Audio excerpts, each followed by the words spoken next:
हमने ये फैसला कर लिया है कायदीन ने कि हमने भी हुकूमत को बताना है कि हम इतनी आसानी से हार मारने वाले नहीं हैं। ज़मीन पर जब कोई उस्ताद ताज़ा सर उठाएगी, ज़मीन पर जब कोई उस्ताद ताज़ा सर उठाएगी, हमारी जुर्रतों की दास्तानें जगमगाओगे।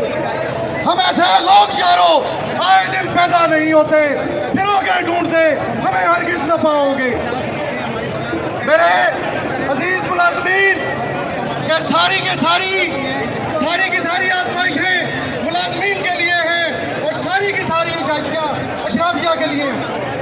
न जलाओ नावक के नीमकश, दिल रेजा रेजा गवा दिया। जो बचे हैं संग समेट लो, तले दाग दाग लुटा दिया।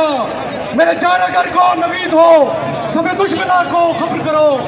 वो जो कर्ज रखते थे जान पर, वो आज हमने चुका दिया। करो कंच भी पे सरे कब, मेरे कातलों को गुमान हो कि गुरूर इश्क का बागपन बसे मर्ग हमने बुला दिया। जो रुके तो कोहे गिरा दे हम, जो चले तो जान से गुजर गए। रहे यार हमने कदम कदम तुझे यादगार बना दिया।